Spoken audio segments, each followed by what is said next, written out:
There was something about walking in here and seeing the wreck and envisioning what we could do with it and how it would develop. The first couple of years, the house was really in total disrepair. It was a big project. And once we got started, I didn't have time for the land trust. I ended up out here. It just has that draw to it that um, I didn't want to leave. This is what I wanted to do. The place was filled with weeds. There wasn't any horticulture to speak of at all.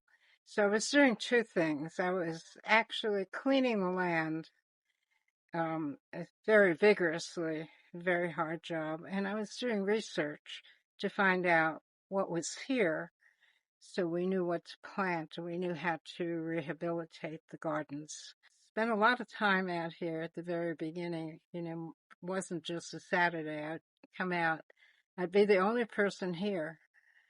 I would come out at 6 o'clock in the morning because it was cool and do what I needed to do and then go home when it got hot in the summertime. So it really was quite enjoyable.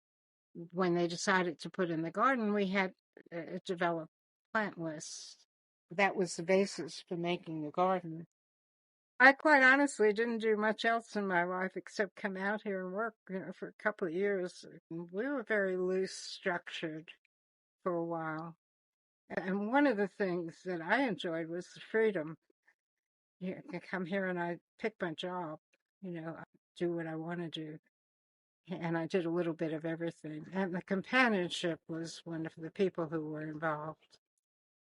It was good. It was good days. One of the biggest challenges was getting people to work to get through the filth and the ugly part of it, and to get on a basis where we could really start showing the house, doing tours.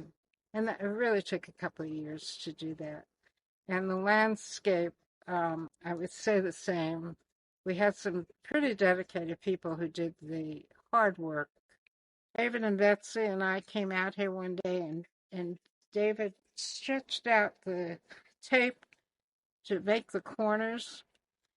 And Betsy was back there, and I remember this so distinctly. It's like uh, David said something about this is too big, and he just picked up his measuring tape and he took off 10 feet. So we didn't even know the size that this garden was going to be until we actually set the corners that day. And a little bit smaller than we had thought, but it certainly worked out.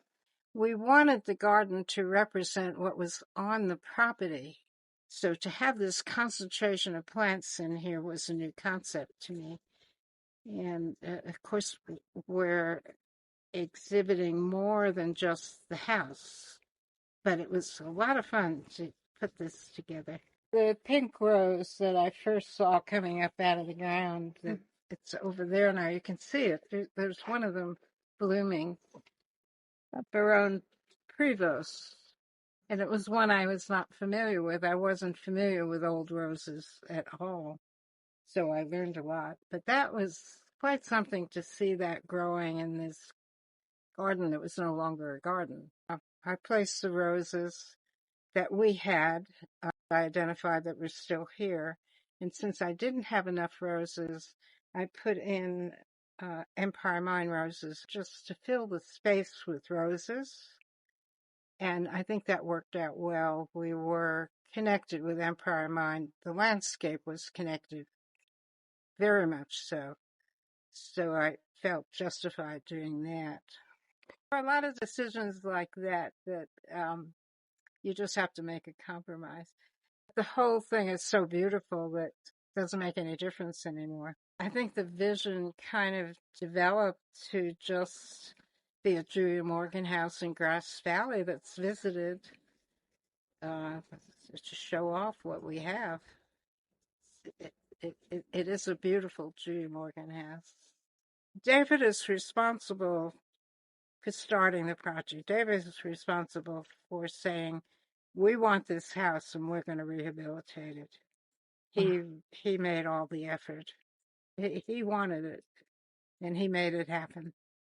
I give him all the credit for that.